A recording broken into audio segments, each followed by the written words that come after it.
Então esse vídeo é uma continuação sobre os diagramas, por que em cada tipo de carregamento ou é uma constante, ou é linear, ou é de segundo grau e por aí vai. Bom, a primeira coisa que é preciso entender é que cada parte que há uma mudança, ou seja, que vai aparecer um carregamento ou um apoio, vai fazer com que ocorra uma mudança no diagrama. Então, o que vai acontecer é que cada parte da viga, pórtico ou qualquer coisa que estiver estudando, é como se a gente seccionasse cada parte que tem uma variação de força, dessas forças aplicadas, e para cada uma dessas partes vai surgir uma equação. Antes da gente partir para as equações, só para ficar claro essa questão das divisões, eu coloquei esses exemplos aqui na tela. Na primeira viga, o diagrama ele começa no apoio, ele vai até esse carregamento P, e aqui ele vai ter uma variação e depois ele vai continuar até o outro apoio. Então, nesse caso, teria duas equações, uma para cada parte dessa viga. E então, para representar isso, eu vou fazer dois cortes e cada corte representa uma equação. Nessa outra viga, já seria apenas uma equação, já que o carregamento ele é constante ao longo de toda a viga. Então, teria apenas um corte, ou seja, apenas uma equação. Embaixo, já seria três cortes. Nesse outro caso, aparece uma força concentrada aqui no meio do carregamento distribuído. Então, a gente teria que fazer dois cortes. E por fim, eu coloquei essa viga aqui porque vai ficar mais fácil, mais claro de entender essa questão de onde fazer os cortes. Então a gente vai ter esse corte entre essa força e o primeiro carregamento. A gente vai ter outro corte entre esse primeiro apoio e o carregamento distribuído. A gente vai ter outro corte nesse carregamento distribuído. Vai ter um outro corte entre o carregamento distribuído e o segundo apoio. E vai ter um último corte aqui nessa parte. Não tem problema ter essa rótula. Não precisa fazer um corte antes ou depois e um depois da rótula, porque aqui vai ser uma continuidade. Não vai ter nada assim de variação no diagrama por causa dessa rótula. A única questão que a gente tem que lembrar é que na rótula o momento ele sempre vai ser zero. Eu peguei essa viga para poder demonstrar como se chega nas equações.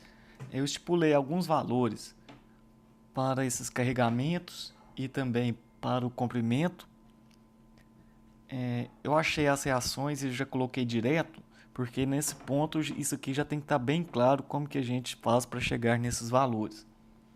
E então a gente vai precisar fazer daqueles 5 cortes que eu tinha feito um pouco antes. Representando aqui a primeira parte desse corte, como eu sei que não vai aparecer uma normal, eu só representei a cortante e o momento. E agora a gente passa a ter também um comprimento desconhecido que eu vou chamar de x. Então a gente faz a somatória em y e encontra o V1. Depois a gente faz o momento nesse ponto e encontra o M1. Uma outra coisa é que essas equações que a gente encontra, elas só valem para a parte que a gente está estudando. Então, nesse caso, seria de 0 até 1.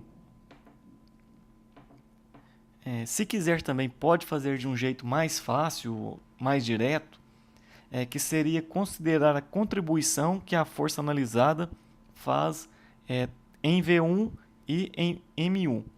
Então a gente ia colocar assim, V1 é igual e começaria a análise, que nesse caso seria essa força aqui de 5 favorece V1 ou é contrário a V1. Quando favorece, fica negativo. E quando é contrário, fica positivo. E o mesmo para o momento. Então ficaria assim, N1 é igual a. Então a análise desse 5 aqui, nesse ponto, ficaria assim. Esse 5 ele faz um giro em torno desse eixo no mesmo sentido de M1 ou contrário a M1.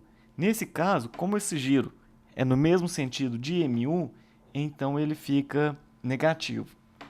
Fazendo assim fica mais fácil porque a gente evita naquela hora de ficar passando os valores para o outro lado da igualdade, de esquecer de trocar o sinal, ou de fazer alguma, por um descuido, trocar o sinal até sem querer. Então, desse jeito aqui, fazendo como eu falei agora, os sinais já vão ficar de uma forma correta. Indo agora para o segundo corte, e utilizando o método que achar mais conveniente, a gente encontra o V2 e depois a gente faz o mesmo para o momento e encontra o M2. E nesse caso, essa equação vale apenas do primeiro apoio até essa primeira parte aqui do carregamento distribuído, que vai ser de 1 até 3. Indo para o terceiro corte, agora do carregamento distribuído. E utilizando o mesmo esquema, a gente encontra o V3 e o M3.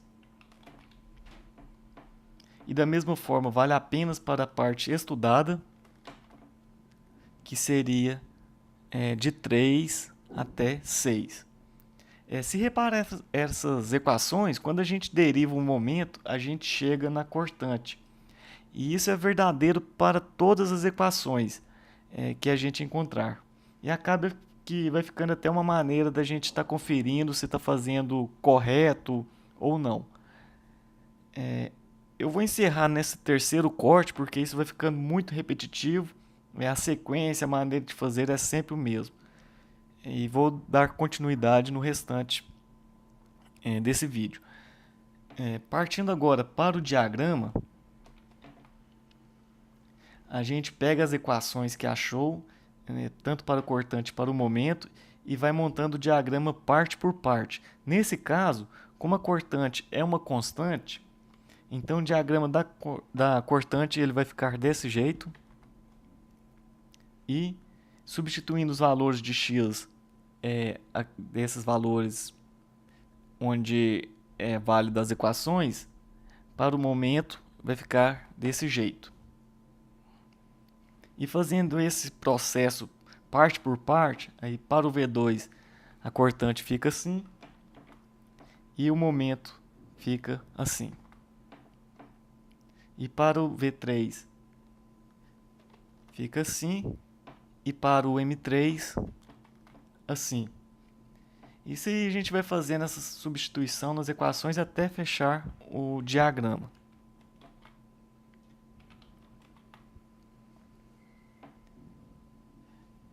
E vai fazendo sempre aquele esquema, né? Vai observando sempre aquele esquema que se a cortante ela é constante, o momento ele é linear. E se a cortante é linear, o momento ele é de segundo grau. Eu vou colocar umas divisões aqui que vai ficar um pouco mais fácil para observar isso. Bom, então é isso aí. Então agora, para cada tipo de carregamento que aparecer, a gente vai ter uma equação diferente. Se a gente tem um momento concentrado, para a cortante ele não vai entrar na hora da gente estar encontrando as equações. Nesse caso, de não ter outra força envolvida, aqui vai ser zero. e para o momento seria o próprio momento concentrado. E nesse caso, só tem que tomar cuidado qual é o lado que ele está fazendo o giro, para a gente estar definindo se que vai ser positivo ou negativo. Para uma força concentrada, a cortante seria uma constante e o momento seria linear, ou seja, a cortante seria o próprio carregamento, a própria força concentrada. Para um carregamento distribuído, a cortante ela que vai ser linear e o momento passaria a ser uma equação de segundo grau, ou seja, vai gerar uma parábola para o diagrama. Esses valores que eu estou colocando aqui com Q e um tracinho, Q e dois tracinhos, é porque é uma variação que vai acontecer de Q. Nesse caso, pode ser que chegue aqui, vai estar uma divisão, uma multiplicação, uma soma ou uma subtração. Aí eu coloquei desse modo apenas para mostrar que esse número aqui ele vem sendo uma variável desse valor de Q. E o C são os demais números que podem aparecer nas equações. E por fim, nós temos o carregamento linear, que esses são os tipos de carregamentos que podem aparecer nos exercícios. Esse carregamento ele vai gerar uma equação de segundo grau para a cortante e uma de terceiro grau para o momento. Eu vou dar uma explicação melhor sobre esse último carregamento aqui, porque ele é o mais complicado de estar encontrando as equações. Sobre esse carregamento linear, eu tinha representado o corte dessa maneira, mas foi apenas como exemplo. Tem que ser um corte passando por esse carregamento, o que ficaria assim. Ou seja, ele passaria a ser um trapézio. Ou se ele estivesse invertido, continuaria sendo um triângulo, porém a gente ia ter que passar mais ou menos pelo mesmo processo que eu vou mostrar agora, para poder estar resolvendo o exercício que tem esse tipo de carregamento. Eu vou ampliar essa imagem para facilitar.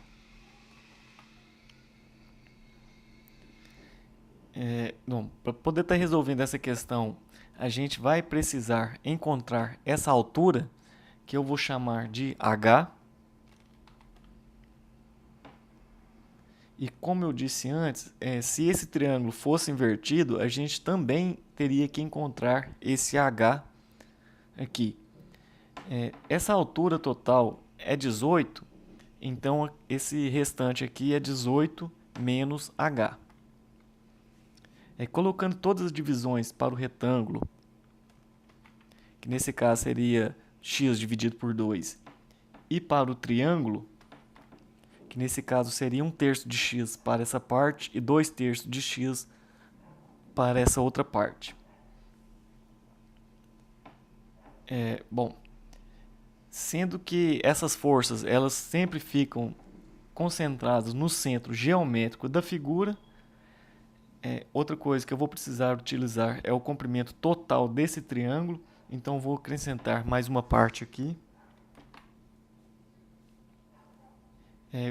Como eu estipulei esse valor de 3 metros para poder estar dando como exemplo de resolução.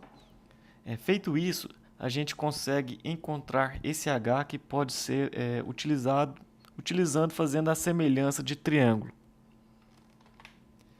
que seria 18 está para 3, assim como o H está para 3 menos x. E ficaria o H sendo 18 menos 6x. Ou seja, esse H passaria a ficar em função de x.